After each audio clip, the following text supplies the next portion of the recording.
Bom dia!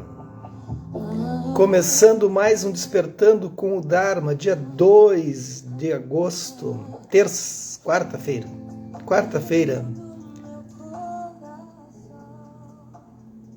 Mais um Dharma. Bom dia, Isis do Boc. Bom dia, Ana Paula. Bom dia, Grazi. Tudo bem?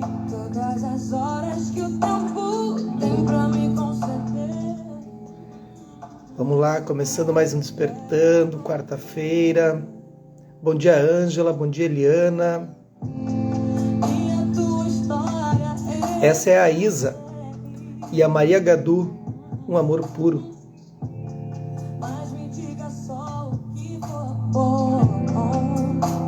Bacana, né?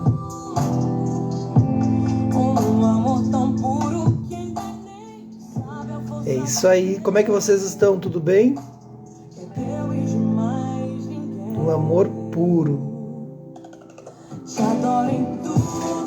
Legal, né? Essas roupagens, assim. Experimentações bem tecnológicas, né? Bom dia, Mauro.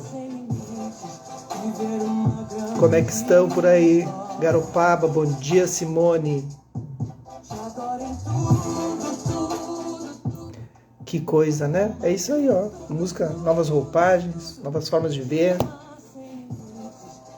E a gente vai se identificando. Eu tenho alguns amigos que não aceitam essas roupagens, assim. 2 ou 3, assim, 2. Não, eu gosto das coisas, das músicas como elas eram. Eu sou muito aberto à música, assim. Desde que não seja sertaneja, nem universitária, aquelas coisas, né? Não, isso não.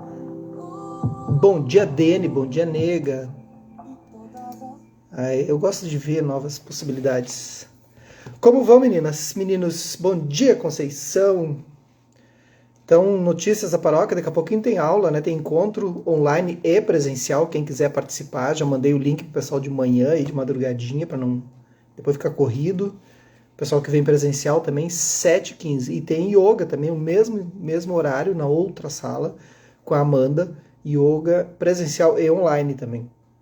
Então, na quarta, acontece uma fusão, assim, bem legal. Aí o pessoal se encontra aqui, a gente toma um café, um chá depois dos encontros. E aí depois todo mundo vai trabalhar. Fica perfeito. O Mauro diz a mesma coisa, ó, só não o sertanejo universitário. Não, daí eu não ouço. Não, nem a pau. Não vou ouvir. Já começa criticando. Não, é uma questão de gosto, né? Bom dia, Kátia. Como é que tá? Então é isso, daqui a pouquinho tem meditação, às 7h15 da manhã, tá? Tem um presencial online? Pode ser. Vamos começar? O pessoal já chegou? 3 minutos aí, ó, já. Buda Rebelde, bom dia, Ana Tereza. Buda Rebelde, editora Lúcida Letra, Ponlop Rinpoche. Desconstruindo a história do eu. Vamos começar capítulo 8. Vamos esquentando a voz. É assim, né? De manhã a gente vai esquentando, ela vai saindo devagarinho, assim, meio pigarreada. Mas é o que dá. O nosso treinamento, bom dia, Natalina, o nosso treinamento no conhecimento superior nos leva primeiro a uma compreensão da realidade relativa. E então, a um conhecimento mais profundo da realidade última, a verdadeira natureza da ausência de um eu da mente. Então, isso é o que é aquilo que eu estava falando ontem, né? Bom dia, Mona Lisa. O budismo ele é baseado no Trilakshana, né? Três selos. Anatta, Nitya e Dukkha. Anatta é não eu, o Anatman, né, o Atman. O Anatta, não eu, o Anitya, impermanência, e o Dukkha, sofrimento ou insatisfatoriedade. E daí se desmembra todo o budismo, assim. Dentro disso, se vocês lerem o Sutra da Compreensão ou do Coração, vocês vão se deparar com tudo isso que eu estou falando. Né? Que tudo é vacuidade, tudo é shunyata, tudo é vazio, aí vai indo. Né? E ele vai falar aqui que a nossa verdadeira ausência de um eu da mente. Bom dia, Stanley. Precisamos ver que no final de tudo, a raiz de nosso sofrimento, dukkha, né? De toda a nossa dor e de toda a nossa confusão é o nosso apego ao eu. A importância que damos a nós mesmos. Tem um estudo muito profundo sobre isso, gente. É um estudo bem... tem partes que chegam a ser quase metafísicas, assim, para entender. Não é que o budismo vai chegar a um ponto de aniquilar, não é um aniquilacionismo do eu. Não é que o budismo vai dizer assim, não, eu simplesmente não existe, tu não existe. Não é essa existência forma. Até porque forma é vazio também. Bom dia, Grácia. Não é isso. Ele está dizendo de ausência de um eu que se agarra, de um eu que se agarra à permanência de alguma coisa. Quando a gente conseguir compreender um pouquinho sobre isso, a gente dá uma liberada na gente, assim, a gente desagarra, a gente solta um pouco, dá um espaçamento. Esse eu está sempre nos causando sofrimento, não há outra causa raiz. É tudo o eu, aquele lampejo de um eu que é o ponto de referência central em nosso universo pessoal. Não interessa o que estamos fazendo. As nossas ações sempre vêm disso e refletem essa sensação de um eu operando. É o ponto de início da dualidade, a divisão do que naturalmente é sem separação. É importante também reconhecer que a experiência de um eu, em seu nível mais básico, é uma experiência de incerteza e medo. Por quê? Bom dia, Carla.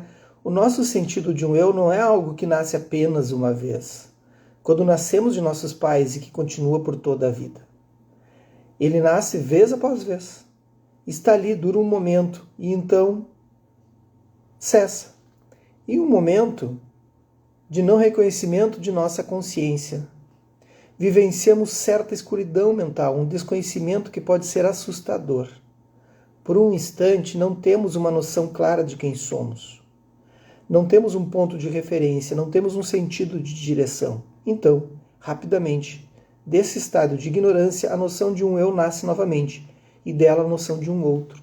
Então há um desdobramento ali, né? Imagine o Buda deu um ensinamento que tu tinha ele pega um pedaço de pano, assim, né? Um lenço. Ele pega um lenço sem nenhuma dobra, assim, né? E aí ele faz um nó. Aquele primeiro nó, pronto. Tudo já se modifica. Então ali onde não existia nada, absolutamente nada, era totalmente liso, né? Sem nenhuma rugosidade, daqui a pouco existe um nó. E aí a gente cria aquela ideia daquele nó, faz parte daquela existência do pano. Mas era só desfazer o nó, o pano voltava ao lugar natural dele. Voltava à mente original. E daquele nó eu começo a interagir com ele. E a minha existência vai ser aquela dobra. Vai ser baseado nessa dobra. E tudo que eu fizer vai ser baseado nessa dobra. Dali para frente. Mas sempre foi apenas um lenço. O que é esse relacionamento do eu com esse outro? Essa é a questão que o ego nunca consegue responder direito. O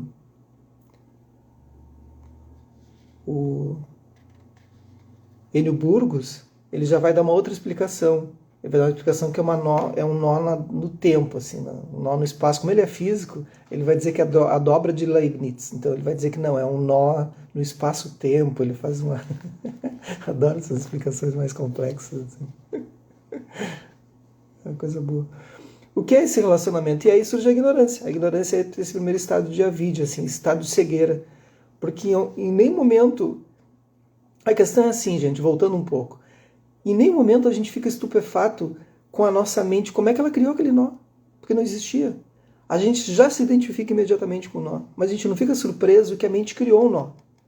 Se a gente conseguir dar um pé atrás, assim, um passo atrás e dizer assim, nossa, ela criou um nó. É minha mente criando alguma coisa, a gente já percebe que ela está criando algo em cima de uma não existência. E isso é muito louco. Mas não, a gente já fica ali, se flexiona para aquilo. Essa é a questão que o ego nunca consegue responder direito. Quanto a isso, está sempre incerto e flutuante. E aí a gente passa a vida defendendo o nó. Nascendo e cessando a cada momento. A sua natureza é agarrar-se à existência. A gente já se agarra àquilo. Aquele é o meu nó. Bom dia, Gabi. Entende? Aquilo é meu, aquilo sou eu. Essa dor é minha, essa depressão é minha, essa ansiedade é minha, essa característica é minha, essa personalidade é minha, esse cara... Então aí vai indo. Tudo é um nó. Pensem num nó assim. Nó é a cegueira, é a vida. Cada vez que ressurge, cria com ele o mundo inteiro, que se torna seu reino de poder e influência. Então o nó surge no pano, no tecido, no lenço. E com ele surge tudo. A gente surge. A gente surge num aspecto, a gente começa a se relacionar dentro daquele nó. A gente cria uma bolha em torno daquilo. E a gente não sabe que aquilo foi um surgimento. Se aquilo foi um surgimento, pode surgir outras coisas. Eu posso surgir outras coisas. Posso deixar aquele pano sempre esticado. Fazer novos surgimentos. É um exercício, é um treinamento. Mas, ai, que simples, né, fazer isso. Parece simples fazer isso. Não, não é, né? A gente sabe que não é. A gente dissolver um nó, por exemplo, de uma ansiedade, de um pânico, de uma depressão, é super difícil. Eu sei que é difícil.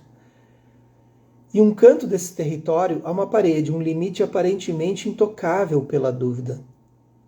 O ego senta orgulhoso. O ego senta orgulhoso no centro, sempre observando e ao mesmo tempo perdido, cercado por tudo que considera seu, meu corpo, meus pensamentos, minhas emoções, meus valores, minha casa, minha família, meus amigos e minha riqueza. Então ele constrói um mundo em torno daquilo e vai defender com unhas e dentes, né? Então unhas e dentes, né? Aí surge o javali, surge a ignorância. Bom dia, Cris. Surge a ignorância, que é a vidya, né? Representado na roda da vida lá, também no centro lá, né? Da roda da vida tibetana, né? Aí tem um javali, uma cobra e um galo, né? Então cada um vai defender. O javali vai, com o surgimento da ignorância, vai defender através de uma forma de aversão ou apego, né? Trazer para si ou ter aversão, através da referência do galo e da cobra. E aí eu começo a criar todo o meu ciclo de vida, de existência em forma daquilo ali que eu criei. Bom dia, Lu. E aí a partir disso começa a girar a roda do samsara.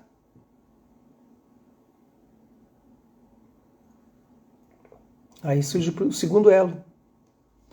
As marcas mentais, sanskara, né? E aí eu passo a criar hábitos, padrões para manter aquilo. Entende como é que vai se criando? Estamos recém no segundo elo. Depois vem Vijnana, consciência. E assim vai, gente. Até que tudo se desfaz. O 12º elo é a dissolução de tudo. Se dissolve tudo. A gente morre ou morre aquela ideia, morre aquele emprego, morre aquela relação. E aí a gente volta a fazer tudo novamente. Bom dia, Bela! Tudo bem, coisinha? Coisa mais linda do papai? Ela já deve ficar lá se mordendo. Não, pai, não, menos, pai. Coisa mais linda. Então o ego sente orgulho disso. O outro está lá fora. Bom dia, Robson. O outro está lá fora. Enfim, o mundo do ego parece completo e em equilíbrio perfeito. Mas em um piscar de olhos a coisa toda se desmancha. 12º elo, que eu acabei de falar, né? E no momento seguinte já está de volta. O problema, gente, é que quando alguma coisa se dissolve, se desmaterializa, uma relação, um emprego, qualquer coisa, alguma coisa material, algum pensamento, quando a gente volta a operar naquele... a gente quer operar a partir de um lugar de existência. O que é esse lugar de existência? Aquilo que eu já conheço, que eu já domino, que eu já tenho uma habilidade. Bom dia, Mônica.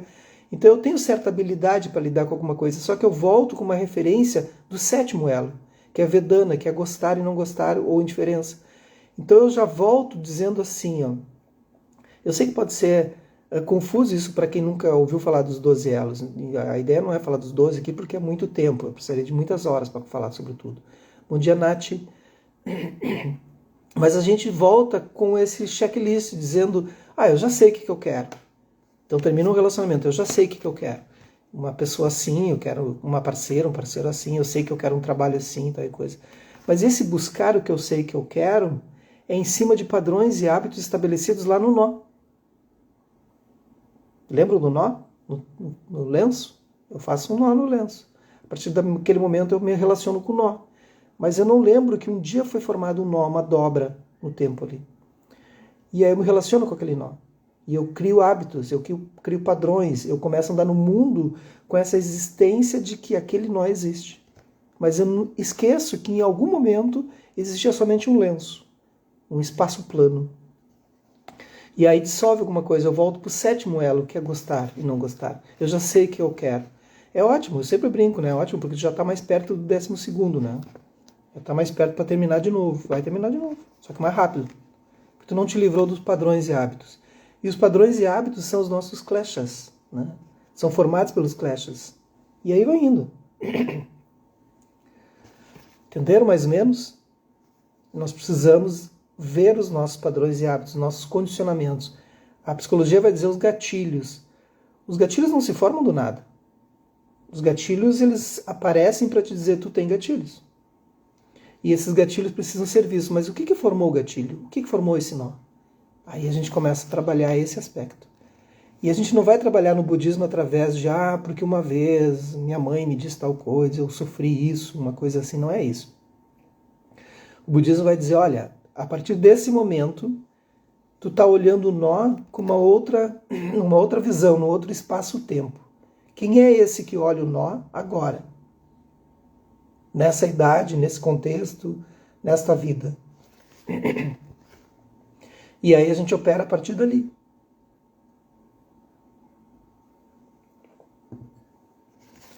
Quando ouvimos algo assim, o que pensamos? É uma história esquisita, meio como um conto de fadas, né? A questão é saber se é a realidade. E cada um de nós precisa descobrir por si próprio.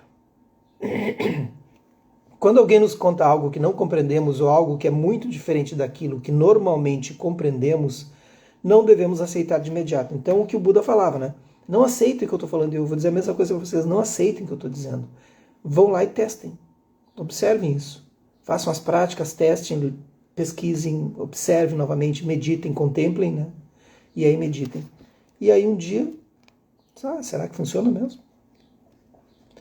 É isso que o Buda disse. E é o que as nossas mães também diriam, muito provavelmente. Não queremos ser ludibriados ou enganados, nem mesmo perder tempo. Quaisquer palavras pronunciadas com uma voz de autoridade soam verdadeiras. Mas a pessoa pode nem saber o que está dizendo. Olha aí, eu posso nem saber o que eu estou dizendo. E agora?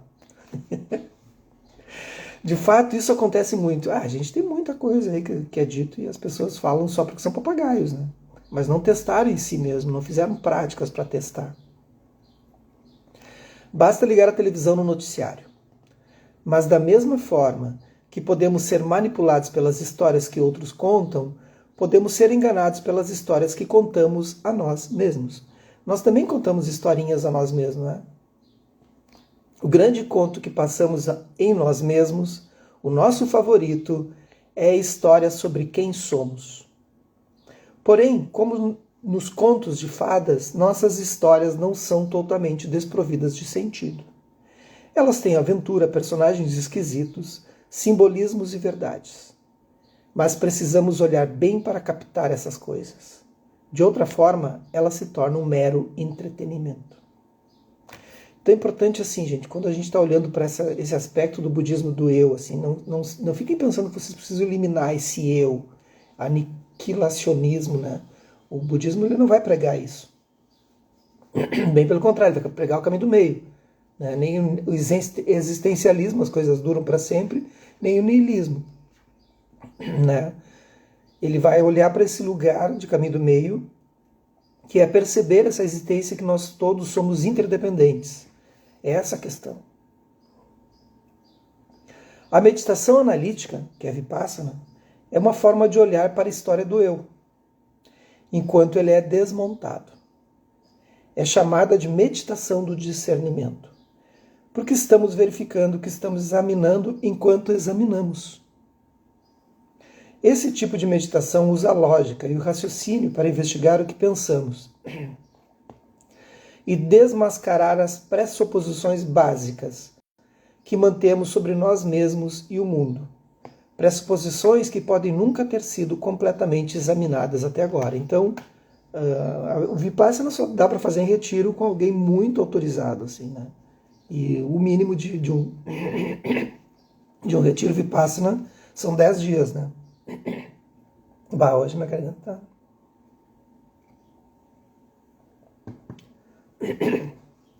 Então, quem se candidatar para o retiro Vipassana, são 10 dias, é preciso que tu já tenha... bom dia, Karina. É importante que já tenha um conhecimento, né, das meditações, enfim. Não aconselho para todo mundo. Não aconselho. Porque são 10, 12 horas de prática por dia, né? Mas só é importante que tenha um orientador, muito importante. Porque chega em momentos, de um primeiro dia, chega em momentos que tu surta, assim. Então não são todas as pessoas que podem fazer, até porque eles fazem uma lista, né? Eles fazem uma anamnese e vão verificar se a pessoa pode fazer ou não. Muita gente não pode. A razão para a nossa investigação é tão importante quanto o processo. Se esquecemos porque estamos fazendo essa prática, ela pode se tornar um mero exercício mental. Na meditação analítica, olhamos para a verdade sobre a causa de nosso sofrimento, para que possamos desconstruí-lo. Louco, né? Vamos parar aqui, que hoje eu tenho aula, e agora entra num novo subcapítulo. Vamos fazer uma prática?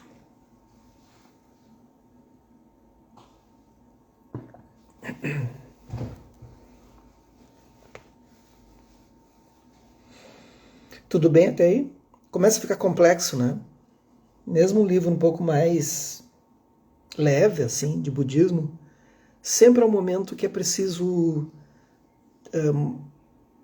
explicar algumas coisas um pouco mais aprofundadas. Nenhum livro de budismo vai ser tão leve, assim, não tem como. Tem momento que, tem mais coisa aí. Mas a gente deve olhar com cuidado apenas. Estão se colocando na postura aí?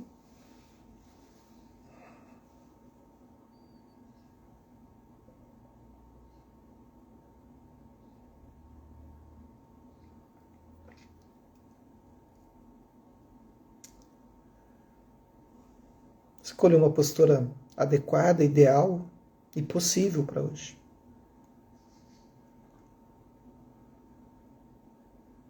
Não impõe uma postura de meditação que não estão acostumados ou que seja confortável, que não seja confortável. Se coloque em uma posição confortável, mas ao mesmo tempo atenta.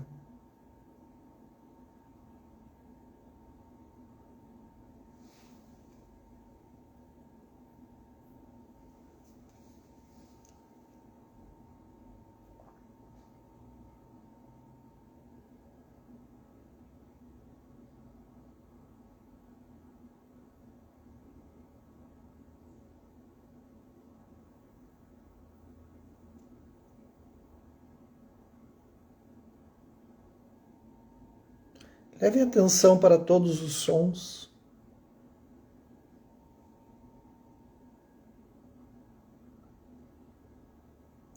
Ouvindo atentamente tudo à sua volta.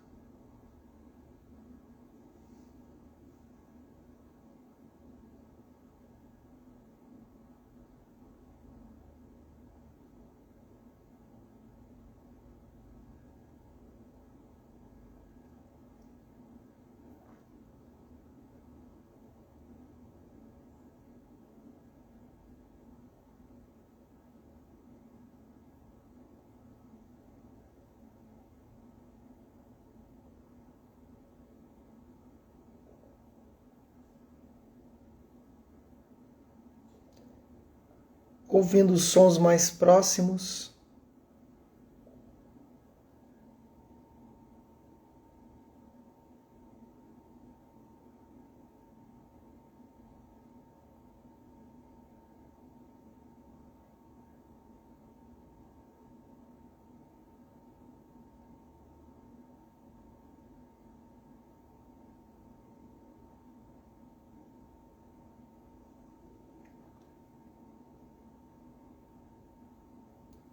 trazendo a mente para mais próximo ainda, em direção ao abdômen.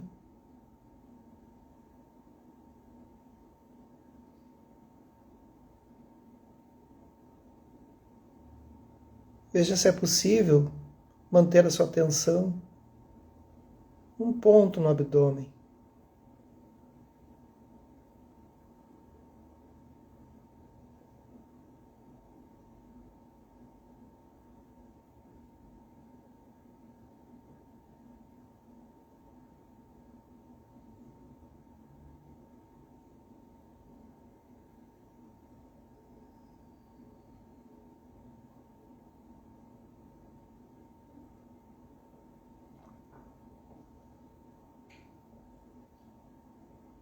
Veja se consegue perceber a respiração nesse lugar.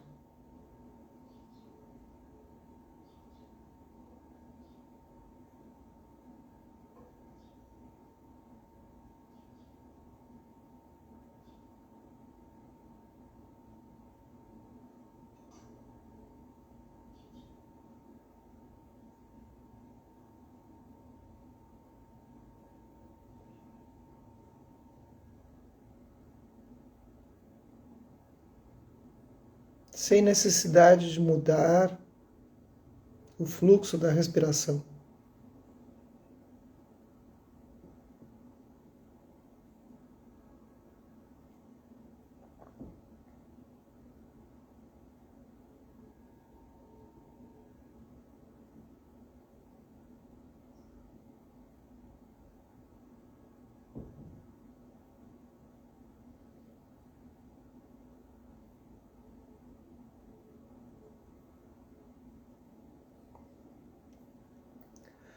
Agora que você se encontra num estado levemente estabilizado,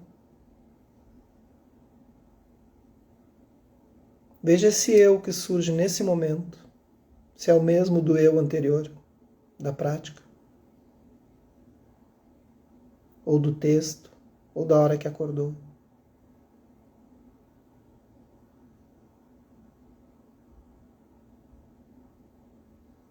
O eu está em constante transformação. A cada respiração. Observem isso.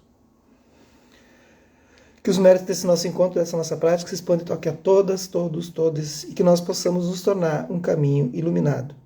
Bom dia e até amanhã, quinta-feira.